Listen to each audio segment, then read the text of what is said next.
It is July 2022, and boy, are things a-changing. Just a few months ago, if a seller listed a house, it wouldn't be unusual for there to be multiple offers right away, and for that seller to get top dollar in days or even hours. And now, we are certainly seeing a shift. Now, some properties still are selling pretty quick. It's not that that doesn't happen, but we are definitely seeing homes stay on the market for days, weeks, or for a month or more. So definitely we're in a shifting, changing market. And so in this video, I want to share with you sellers things that you need to be doing when you go to list your property so you can still make some good money off of it. And then buyers, I'd like for you to listen up too, because in this video, I'm going to share some things from your perspective. So at the end, I'd like some of your feedback. If you would, put some comments down below for me so I can, I and sellers can understand where you're coming from. And sellers,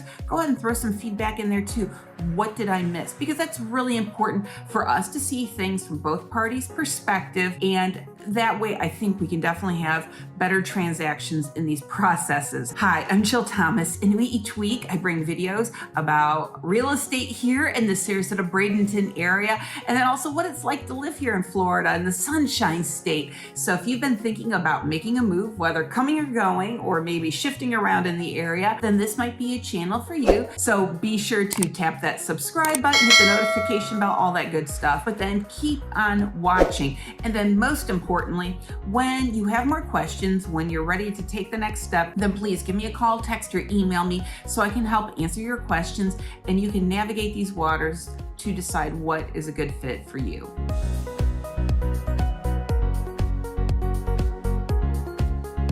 So what does it mean, a shifting market, a changing market? People are using that word a lot, and maybe in theory it makes sense, but what does that truly mean to you as a buyer or seller? What does that look like for the Sarasota Bradenton market? Because obviously different states, different cities, different regions will see this differently. So currently in this area, the inventory is at about 1.5 months. And you think, okay, well, what does that mean? Because, and let me also say too, but that before, like 6 months ago, last year, even 3 months ago, the inventory was less than a month. Sometimes it was just a couple weeks. Sometimes it just felt like a few days because the properties were going so fast.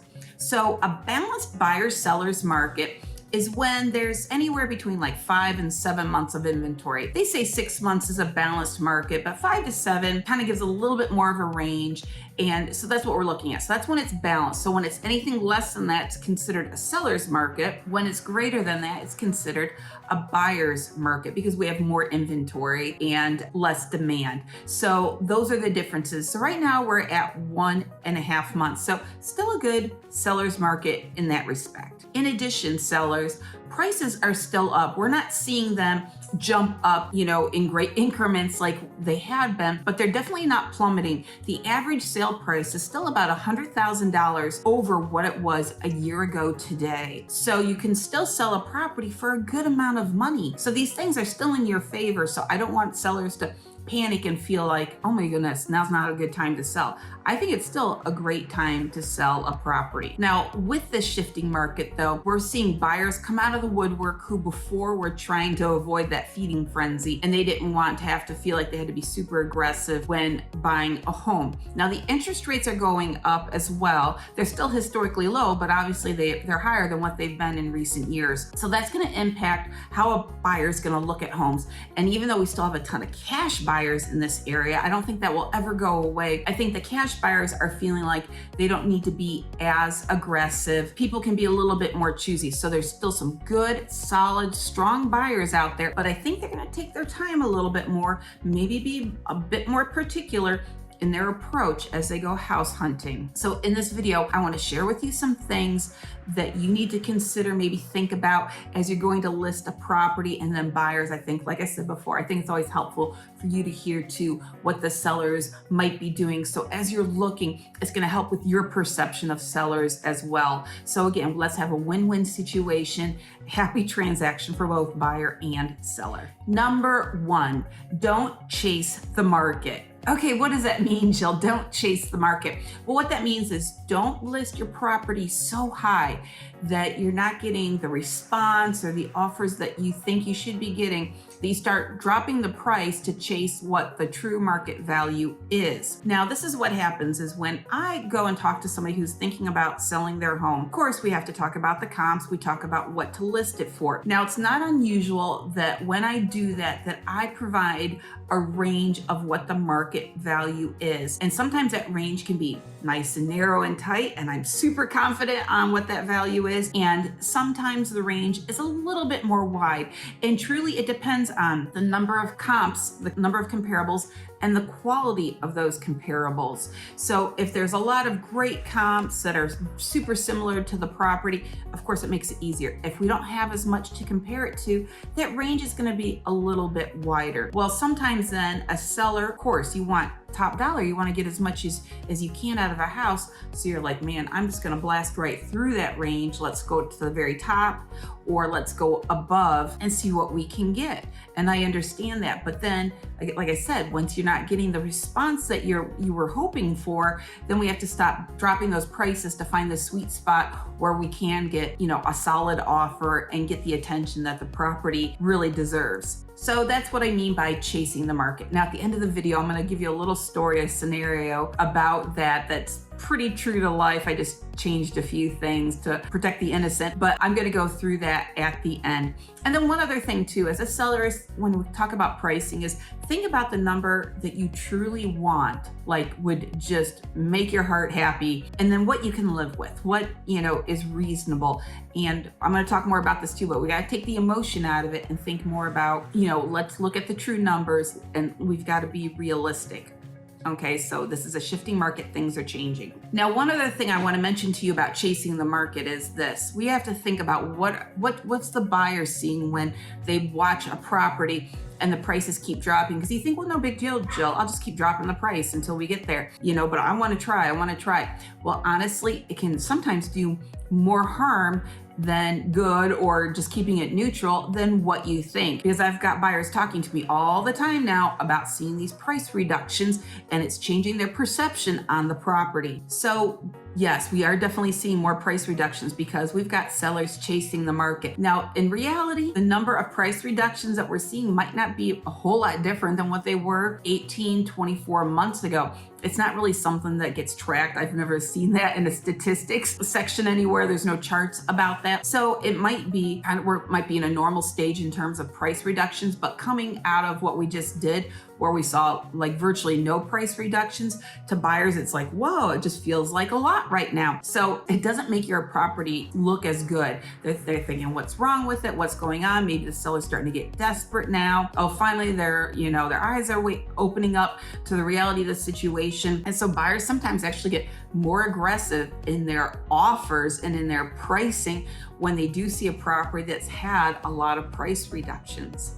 So again, this is just a perception from buyers, and I see this a lot. I've been hearing it from them for the last few weeks. So just be careful with your pricing. Please don't chase the market. Number 2, make your property stand out to the competitors. Now, of course, you always want your house to shine, look beautiful, smell nice, have great curb appeal. Of course, that's one type of standing out to the competitors. But in the shifting market, let's look at it that way. How can we make it stand out to the competitors? Well, as I just mentioned, we always want to look at those comps when we talk about pricing. Now, historically, we would look at a lot of sold comps to do that. And sometimes we'd go back 3 or even 6 months, and that's what the appraisers would do as well. But because the market's shifting so much, sometimes even going back a month or a few weeks is too far back. So when it comes to listing a property, right now, we also really need to focus on what is active in your area and that is relatively similar to your property. Now, if you see a home that's been sitting on the market with no price reductions that's similar to your home and it's been sitting there for 3, 4, 5 weeks, then I think we're safe to assume it's overpriced unless there's some other special situation involved. So we need to consider that and then keep our price lower than that one. Now, if they've had a series of price reductions, maybe they're at a good spot now, but that's just, we need to look at the whole picture of what is active on the market that's similar to yours or that's in your neighborhood. And that's gonna really help us determine where to start that list price at. And again, you're gonna stand out from the competition, a fresh new listing, priced reasonably. Buyers are going to love it. Now, one other thing I want to mention about standing out to the competition. I took my talking points here and actually sent them to one of my customers, a woman who's buying here in the area, and she's selling a couple properties in 2 other states. She is not flush with cash. I mean, she's in no sense struggling or anything financially, but she's going through all those things as both a seller and buyer. So I asked her, I said, hey, look at my talking points. Is there anything you can think of that I should add to this video before I record it? So she had a couple of things, and the one thing she mentioned to me as well, which I did not think about, is consider the commission for the buyer's agent. Now, as real estate agents, we shouldn't be looking at the commission and saying, no, I'm not going to show this to you because, in my eyes, the commission is too low. But sometimes that does happen where a buyer's agent might try to discourage a buyer from looking at a property. So as a result, that could hurt you as well. So please, her suggestion was don't be chintzy on the commission, be as generous as you comfortably can. So I wanted to give that to you as well. So thank you, Heather. Number 3, condition, condition, condition. Now, I know the real saying is location, location, location, but right now in the state of Florida, the condition of the home is a really big deal when it comes to homeowners insurance. Now, I feel like I talk about this a lot in my videos, but yet when I have people come to town, this information is new to them. So I feel like I can't repeat it enough. So of course, the condition of your home, especially when it comes to pricing, is important, whether, you've got an updated kitchen, bathrooms, your flooring, all that kind of stuff. But what's equally as important is roof, AC, plumbing, and electric, because if those things are lacking, it can be very difficult for a buyer to get homeowners insurance or to get it at a rate that's affordable. Right now in the state of Florida, they are major cracking down on the age of these roofs. And so if a roof is 13 to 15 years old, it can be really hard, or older, of course, to get homeowners insurance without paying through the nose for it. Now you might say, Jill, my roof is in great shape. I know it's 18 years old, but it's free of leaks. I had somebody come look at it. There's nothing wrong with it. I've got 30-year shingles. I hear ya. But with these insurance companies, honestly, they just don't care. So this is what we're up against right now. So if you have a roof that's older, you might have to consider replacing that roof for a new buyer. If a buyer is getting a mortgage, they have to have homeowners insurance. And if your roof is 19, 20 years old, even if it's free of leaks, honestly, they're not going to get insurance. So that's going to have to be replaced.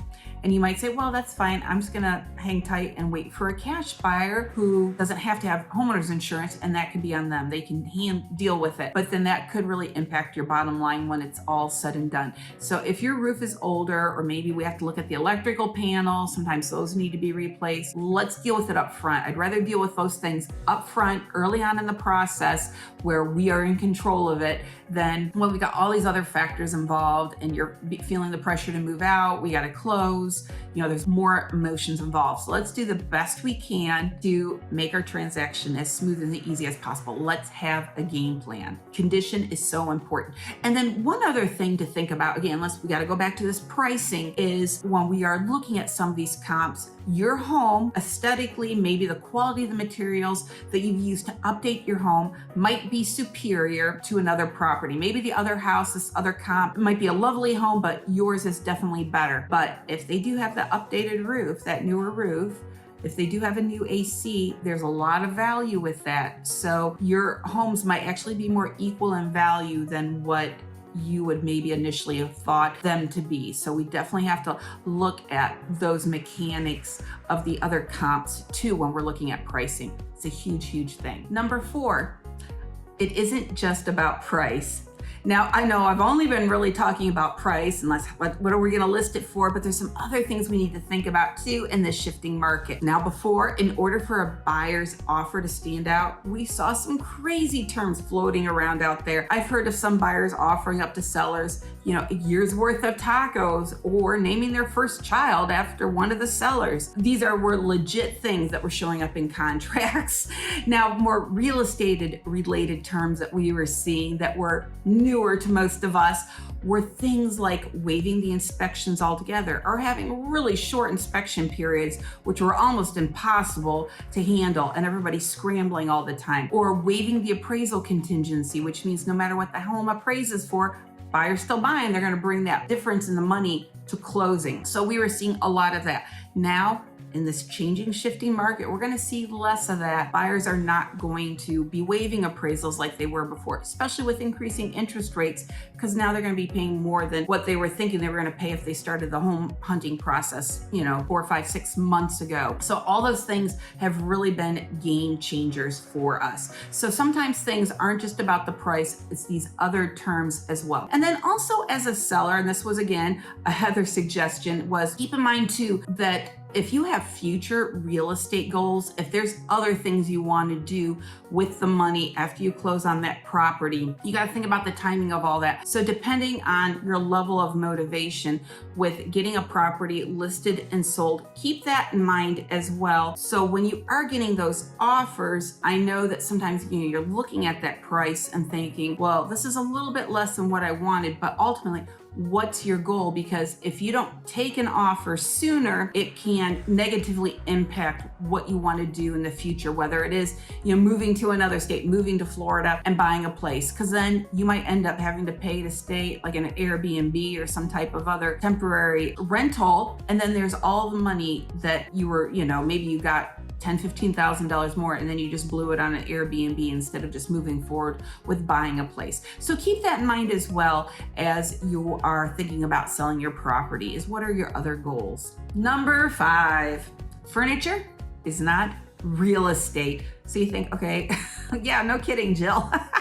Well, let me tell you, sometimes you would think it was a bigger deal than real estate. And of course, what I'm going to say right now really pertains to any market. Doesn't matter if it's shifting, hot market, buyer's market, seller's market, it's all the same. Okay, so furniture can really muddy the waters with a real estate transaction. And let me tell you something, sellers, I'm going to break it to you here real gently as I can, but your furniture has very little value. And I understand you may have spent really good money on some nice things, but just like a car, as soon as you pull it off the lot, the value decreases greatly. And sometimes I've seen some sellers value the value of their furniture more than even the property itself. Sometimes it gets a little crazy and mind-blowing. So, and let me say this too, if a buyer is getting a mortgage, the furniture cannot be part of the contract. If an underwriter sees that, they're going to throw out the whole deal because it's not real estate. It's such a big thing. Now, I have found over the years, there's 2 ways to make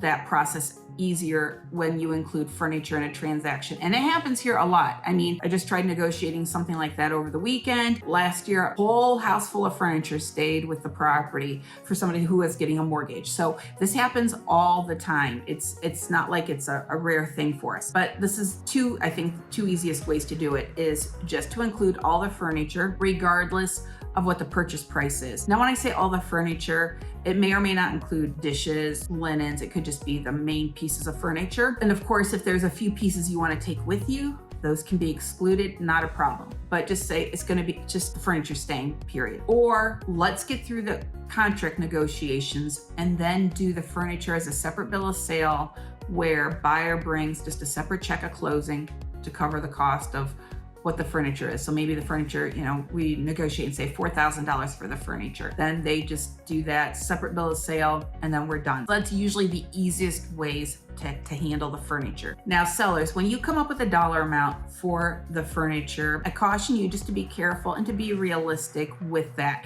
Think about, look online, look to see what other people might be selling some of their furniture for used on Facebook or like OfferUp, some type of app like that. Just because somebody's got their furniture listed at that price doesn't mean that's what they're going to get for it, but that's going to give you a good starting point. And then also think too, what benefit is it to you to not have to post all that furniture, not to have a bunch of strangers come into your house, have people ghost you, they don't show up when they say they want to buy something. So what's the value of that to you as well?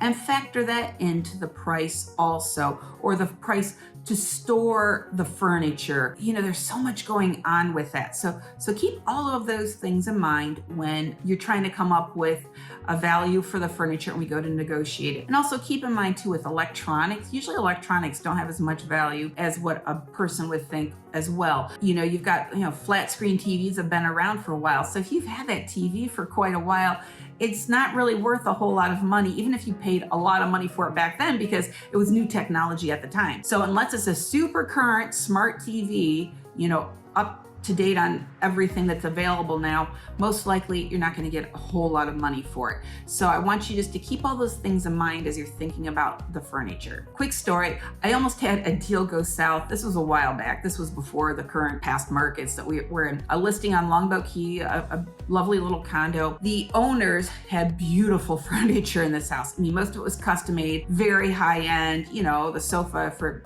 back then was probably, I don't know if they paid $5,000, $6,000, $7,000, $8,000 for it. A lot of customization. So the buyers were going to buy some of the furniture off of the seller, separate bill of sale. And the one thing that the seller said up front that was not going to be included was in the owner's bedroom, the comforter, the linens in there, the curtains, and the shower curtain, because that was all custom made. She bought the material, had somebody make all of it. It was a lot of money for the buyer to do, but she just loved it. Or I think one of her kids wanted it or something like that. So it was like, nope, it's not for sale, end of story. It was disclosed up front, everybody knew. So of course, we're going through the contract. What does the one thing the buyer's fussing and fighting over? That comforter, the curtain, and the shower curtain. Like, really?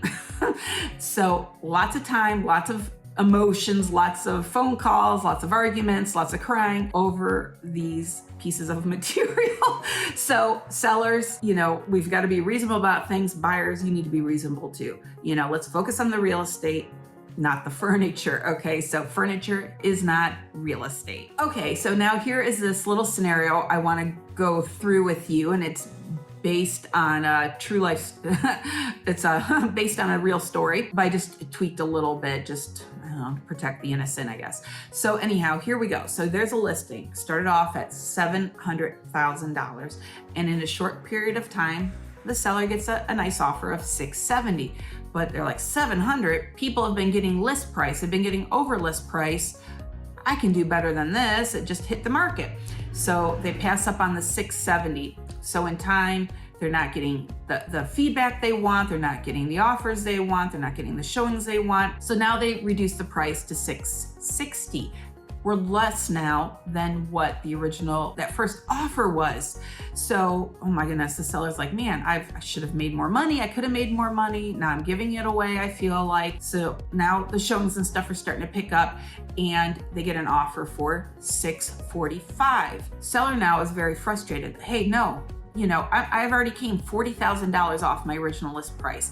I was listed at $700,000. I got an offer for $670,000. It's listed at $660,000. No way. Like, that's an insult. But here's the thing. Those two offers were actually okay offers when you look at the list to sale price ratio. Those buyers were offering 95 to 97% of the list price. Now, like I said, we've gotten used to hearing these offers of at list price or over. So to hear something 95, 97% list price to a seller, that might feel low, but honestly, that's like still really good. That's normal. That's where we were for years and years leading up to the last 18 months or so. So that's not a bad offer. And now the seller feels like, I'm giving. And now they're getting mad at buyers. They're getting maybe mad at their agent. Maybe they're getting mad at themselves. So they're very frustrated. Now, I've always heard this over the years too, where the seller will say, well, I started off here, I'm down to here now at this list price.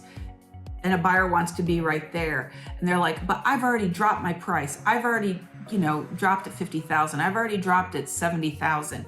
Well, maybe it was listed too high to begin with. And that's why I said before, we have to be careful with chasing the market, because as a seller, you're going to get so frustrated. You feel like you've given and given and given, and you don't want to give any more, but in the end, it could really hurt you, in the end. And so that's why I want to caution you with all of these things that I've been going through. And then with this property, the furniture could have been included in the sale. So buyer asks for the furniture, and now seller's offended because they're not at their list price. They came a little lower and they want the furniture as well, which is old furniture. Like, it's nothing custom, not like any of those other stories I shared. It's like IKEA and stuff like my mom had in the 90s. So this wasn't like high-end furniture. Seller's very offended, very upset. Now, I will say, as an agent, what I do when we can't come to terms with things like that, and let's say I'm working with the buyer, seller's upset, I never burn a bridge. I don't want to offend people. I don't get snarky or anything like that. And I just tell the other agent, hey, listen, the seller changes their mind. They want to come back. Let's talk some more. We're more than happy to talk. We're not going away. Let me know. And actually, sometimes it really works out beautifully in the end if you're just sort of patient a little bit with the sellers, because it's a different mindset, and they're trying to work these things through, lots of emotion, maybe a little bit of pride or ego sometimes. So super patient with the sellers. Buyers, we got to be patient with them. And then sellers, we got to look at it from the buyer's perspective, and where they're at right now too in the process. So just wanted to share a little bit of extra with you. I know it's bringing the video a bit longer, but I think it's still good information. Okay, so sellers, I know you want the most that you can get for your home, and I truly want to help you to do that. But that's why I wanted to share some of these pitfalls, because sometimes things can work out to be slightly counterproductive if we're not careful. And as I mentioned earlier in the video, we are still in a great market right now where I think sellers can still make some good money on their properties. Buyers, you can be in a better position where you feel like you don't have to name your first child or your pet or somebody, grandchild after the seller. We don't have to come up with these crazy terms, but we can really truly have a good win-win situation for all parties. And so I'm kind of excited about this next little phase that we're going to be going through, this next stage in real estate. But we just have to figure it out and take our time.